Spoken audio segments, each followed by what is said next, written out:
Hello, hello everyone. Jamie Trull here. You'll see I have a special guest today.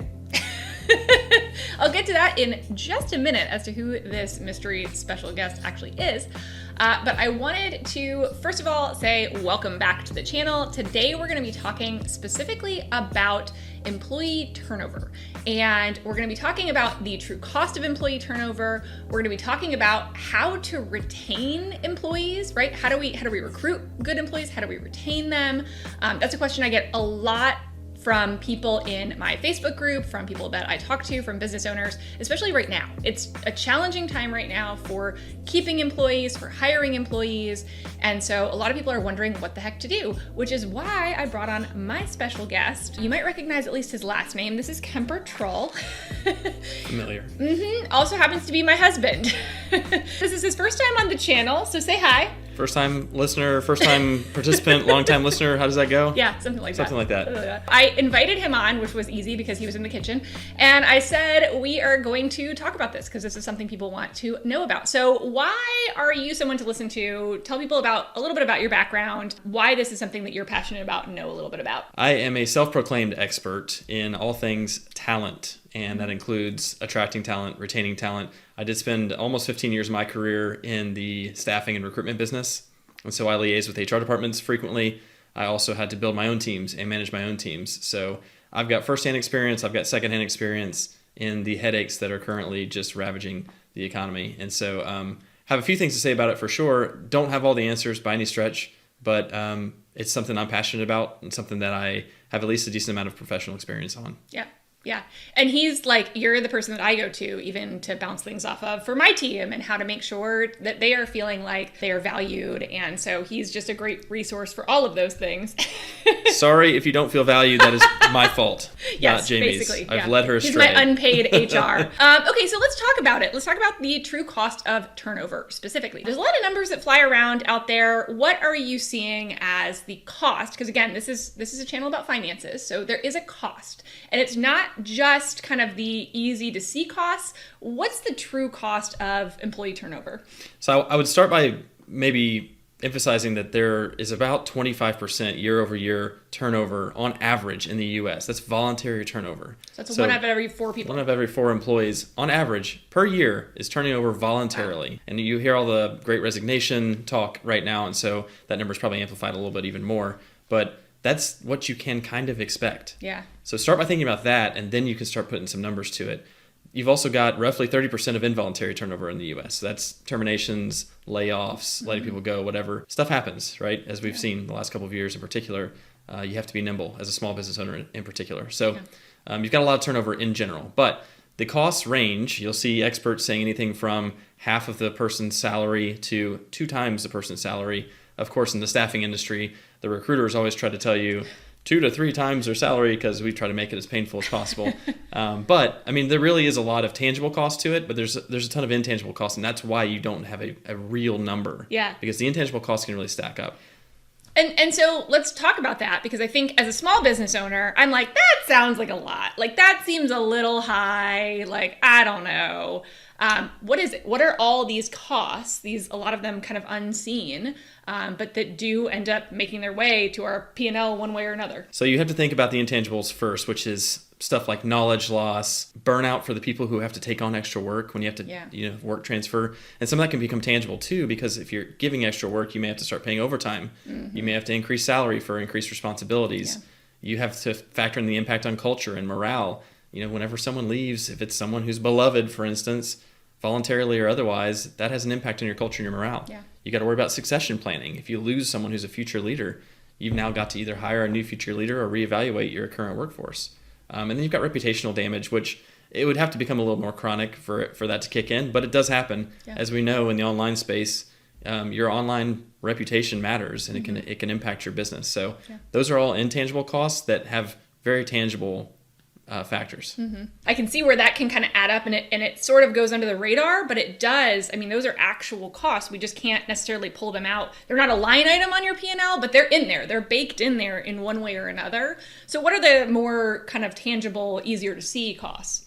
So tangibly, obviously you've got recruitment costs, which I can tell you range anywhere from 15 to 30% of the person's first year starting salary. So if you want to say that the cost of turnover is 50% of the salary, well, 20% of it at least could go right into the recruitment cost of a replacement. Yeah. You've got severance packages, paid out benefits if you're doing terminations or layoffs. You've got onboarding and training costs, which are time and money. Yeah. It takes a lot of time to get someone up to speed whenever you've got that knowledge transfer that I talked about earlier. So you're dedicating resources to get someone new up to speed that's taking away from production time. You also have costs, onboarding costs like background. I mean, little stuff like background checks and background screening, new equipment, new licenses, whatever it may be. You've got temporary loss in production from people who were very up to speed with their jobs who are now no longer there, and you've got to get someone up to speed so that just the amount of pure production they can get out is going to be less for a new hire. You've got unemployment taxes that will get increased over time. If you go through a lot of layoffs, you restart the clock on unemployment taxes too. So if you're paying for the first X thousands of dollars for your employees per year, well, you hire someone mid-year, you've got a new employee, you've got to start over on unemployment taxes. Yep. And then you also have potential litigation and lost customer relationships. So litigation could come in the form of suing for wrongful termination or any other number of things. But then you've got relationships with customers. If you lose someone who's customer facing, it could impact your relationships there as well. Yeah, that's definitely really true. And I think for small businesses, that's absolutely something that they have run into. Okay, so we've talked about the problems, and I think a lot of people are probably nodding their head saying, yep. Okay, now what? What the heck am I supposed to do in this Great Resignation world, in this difficult to attract and retain talent world? Is it just pay them more? Is that the answer? There's no silver bullet, unfortunately. Every company is dealing with different issues, and you have to adapt to whatever your workforce requires. But I will say there are some common themes that we see throughout time as well. And I helped a lot of companies go through this during the Great Recession in 2008 and was dealing with it as well during COVID. So I have some experience with it. I will say paying competitively is super important and ultimately is going to be one of the greatest leading indicators to job satisfaction. So you do need to pay competitively, but there's a lot of other things you can do that either won't cost you money or may cost you less. And so I want to get into those as well. Yeah. Benefits are important, and they're becoming increasingly important to the new generations in the workforce. And those benefits look different. We're not just talking about, hey, I want the best health insurance. It may be things like PTO. It may be things that don't cost you anything, like letting them play music at their desk. I mean, any number of little things culturally that you can tweak could make a big difference to these people. But dress code could be an easy one. Yeah. I mean, Jamie does a great job with surveying her employees too, and I'll get to that in a little bit, but asking them what benefits are important to you, because it may not be what you think it is. Don't assume. And you think you're doing a great deed by giving them some objectively great benefit that actually doesn't really get you the ROI you were hoping for. Yeah. But I think ultimately what I want to focus on today is going to be culture. And throughout generations, throughout time, I think culture has played an increasingly important role in the employee-employer relationship. So I've created a little, you call it an acronym if you want to, maybe mnemonic, whatever you want to call it, AEIOU. This is all the vowels. Y'all know I love these, right? Like y'all know that I just love it. There's no Y in here. Get out of here with that. Sometimes Y. Get out of here with that. Get your pad of paper out. Write these down. AEIOU. Okay, so we'll start with A, which is create a culture that is aspirational. I think your culture needs to be constantly evolving and getting better and aiming to be great at all times. So that's going to require you to reassess your culture constantly, to reevaluate it constantly and be honest with yourself. And hopefully you're moving the ball forward year over year as often as you can. When possible, you want to hire people that are going to add to your culture. I think this is easier earlier in your business when you've only got a couple of employees. It's much easier for someone to make a pretty sizable impact in your culture by hiring them. But I did hear something really interesting from our friend Adam Grant, who's not actually our friend. We wish he was our friend. No. But he's super smart. You can be our friend, Adam. Yeah. He's a organizational psychology expert at UPenn, and he was interviewing someone who's done a lot of studies on this, and she mentioned that if you build a great culture, people are a lot more adaptable than we give them credit for. And so you don't necessarily have to only go hunting for people that fit your existing culture or fit the culture you want to have. There's a lot of adaptation in there, and they phrased it as socialization beats selection, meaning you can socialize new employees to the culture that you've already built so long as you're living it out every day and they can see what that is. They will start to act in accordance with your culture. You don't necessarily have to only find people who fit your culture today. We're a lot more adaptable than we get credit for. So I thought that was really interesting. Socialization beats selection. A couple different ways to look at it, but I think that's pretty neat.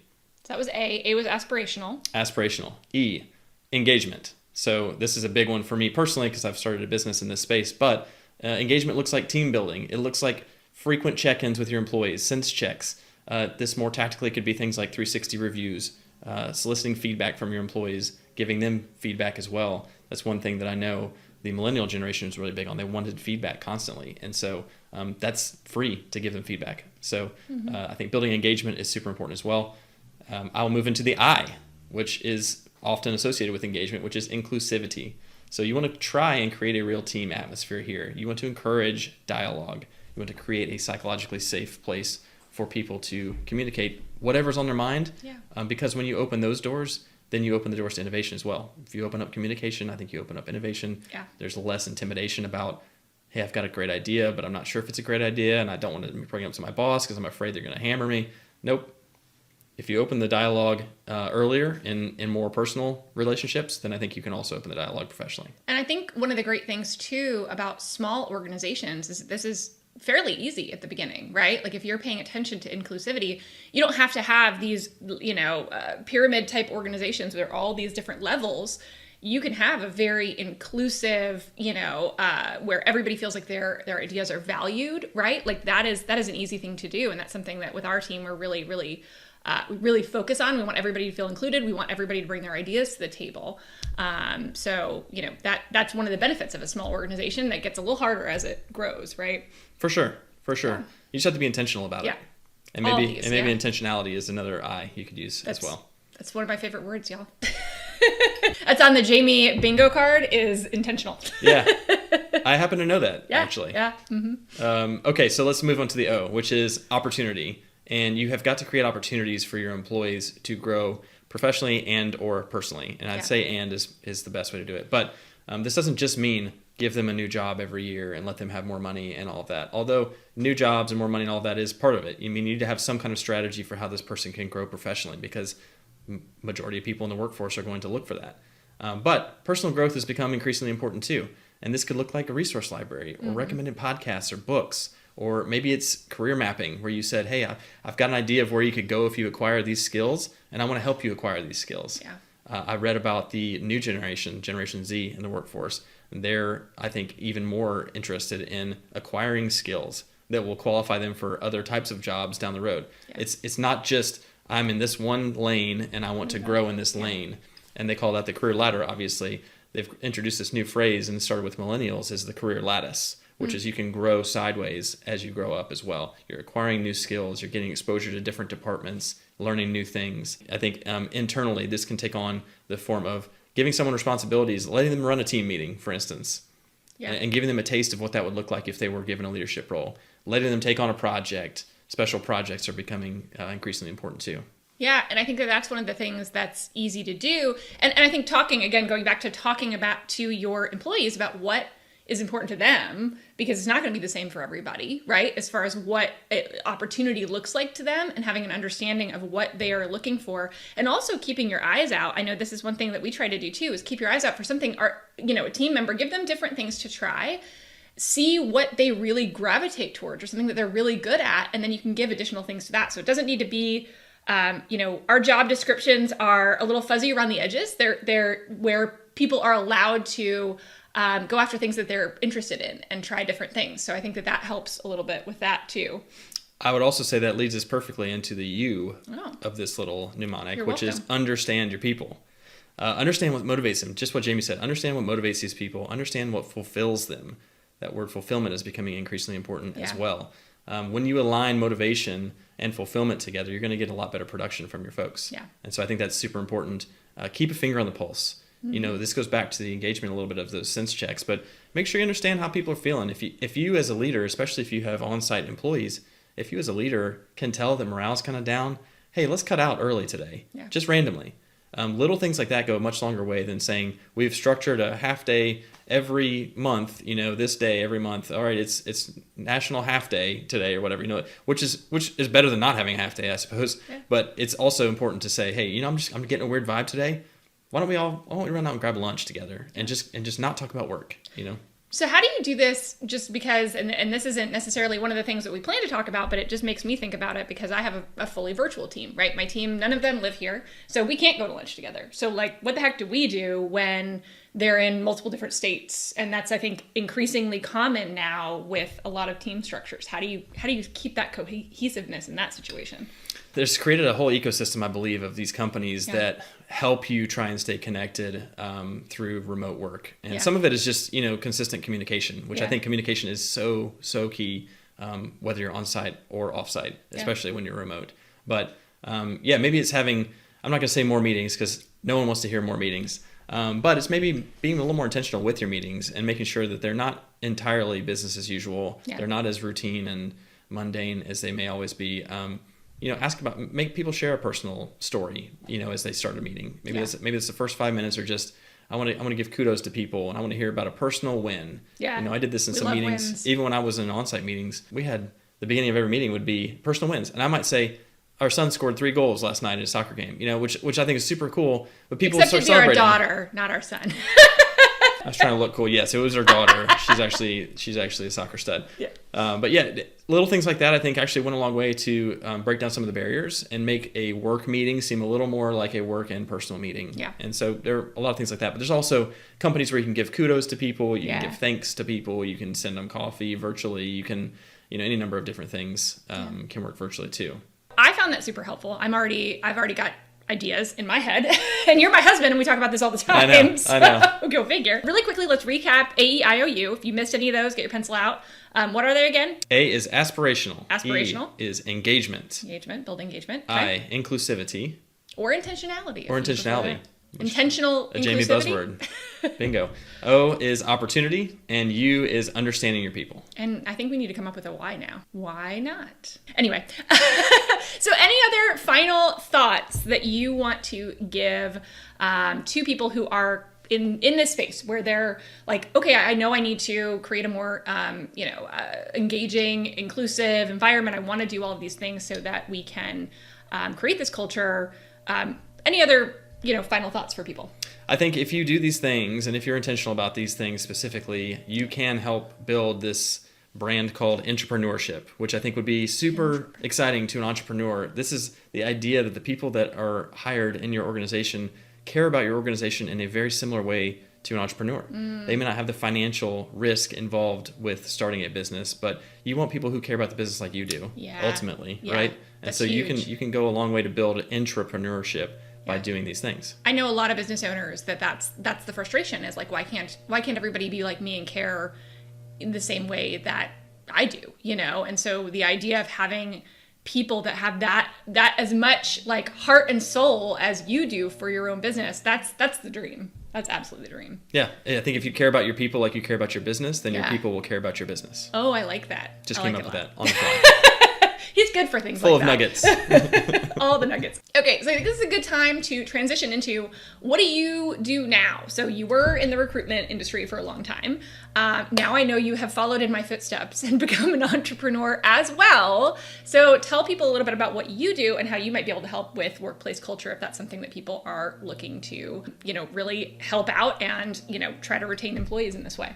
It's true. I have been inspired. And now I mostly walk around and wear this sweet Piranha shirt. Yeah. That's kind of my thing. Mm-hmm. But in all seriousness, I got out of this business in staffing, but I had this similar passion with my next venture, which is I still want to help companies with engagement, with retention, with acquisition of employees too. So I've started an employee engagement business that's centered around having fun at work and not to take away from work, but to build communication internally and to build relationships with employees. So it's called The Pool Boys, www.thepoolboys.net. Not to be confused with thepoolboys.com, which I think is a French-Canadian pool service company. Yeah, not that. .net. Yeah, those guys seem great, but they're not awesome. Me. It's all in French. I don't know. Not me. But instead, what we do is, and I've partnered with a good friend of mine who we met in college, who actually went into college athletics administration for several years in his career. And so we blended our backgrounds, and basically we're going to be facilitating office pools for companies. I'd say anywhere from 10 to 500 employees. We're going to create these office pools. If you think about March Madness with the brackets, you think about college football with your picking games, or NFL football, picking games, Super Bowl, whatever. And we're going to be facilitating these pools, and then we create these recap videos. custom recap videos where we're talking about the people who are in the pools. And the goal is to increase engagement in these office pools, but to have a little fun, to break down the walls and make it more inclusive. We talk about inclusivity. I think that's super important with these as well. Oftentimes these are being hosted by the sports guy in the office, and no one feels like they should be involved, and it's very intimidating. So the way we do it is we're talking about people who are not doing well in the pool, people who are doing great in the pool. We're doling out some trash talk, but we're also lifting people up. We're keeping them going throughout the entire event so that it can be engaging throughout. And I think, and our hope is that when people go to spend on engagement activities, team building activities, and I've done this in the past, the benefit from that activity only lasted until the weekend, and then the next Monday rolls around and the team happy hours, you drop hundreds on a team happy hour and it's done. It was great while it happened, and you got a couple of days of ROI on that, but then the next Monday rolls around and it's still it's Monday again. Here we go. With this, because it lasts for several weeks, or the events are for several weeks, you talk the entire NFL season is 18 weeks, so you've got a duration in there where you're getting constant engagement throughout. And I think it's also, as we mentioned, the people who may normally not do great in the pools are now having a reason to watch these videos and laughing along. Yeah, and I think this is a great option for in the office, but also for virtual teams, for people when you're just trying to kind of create that team camaraderie, and it's good fun, right? It's a long period of time that you can keep that engagement up, that people can get excited about things. And I love how you guys, it's not just about, I know when I've done office pools in the past, it's like, if I didn't do well the first week, I'm like not paying attention anymore, right? And so you guys do such a good job of keeping even those people really engaged and excited and like wanting to open your recaps and see what's going on and see who you're going to call out, by name, and talking about the CEOs, I think is hilarious. No one's safe. No one is safe. And so I just love the idea of this, and it's so you, it's so you and so Ethan. Ethan is his business partner. I just adore what y'all are doing. They did it for March Madness. So we've got some trophies back here. That's why, if y'all were wondering why the trophies are here, they have some awesome trophies. There's also a belt. I like the belt probably the best. The championship belt's awesome. There's a big blingy ring as well. Yeah, there's some cool ones. So you've got, basically offerings for small companies and larger companies. Like you can kind of fit to, what that company is all about and who they want to participate, right? Yep. So if you're watching this after August, you're like, oh man, I missed out on it. There's more coming, right? Yes, we're looking into World Cup first and foremost. That's coming up in November. But we're also going to be gearing up for March Madness again next year in the spring. Starts in the middle end of March, and that's going to be a big one. That's always a big one. And the bowl pick'ems too. Those are later. So the bowl pick'ems start in December, so there's plenty of time to sign up for those as well. Yeah. So check out all of that. I'll caveat, I don't make any money off of this except for the fact that he's my husband. So there are no partner affiliate deals here exactly, but I don't know what that is considered. So where do they find out more about y'all? They can go to www.thepoolboys.net. .net, like a net that you would use in the pool to clean out the pool. .net. And then on there, we've got all kinds of information about our backgrounds, the employee engagement issue, and we've got some infographics that show you the impact of engagement on profitability and turnover and things like that. And then we've also got some sample of our product, so you'll see pictures of us actually doing these recap videos. You'll see the trophy lineup that we talked about, and then we actually have a compilation video on there as well. It's a 5-minute video that gives clips from our live videos that we sent to our customers in the spring that gives you a really good feel for what these videos look like. Yeah, definitely watch the recap. I'm going to link to it after this as well, so it's probably on the screen right about now.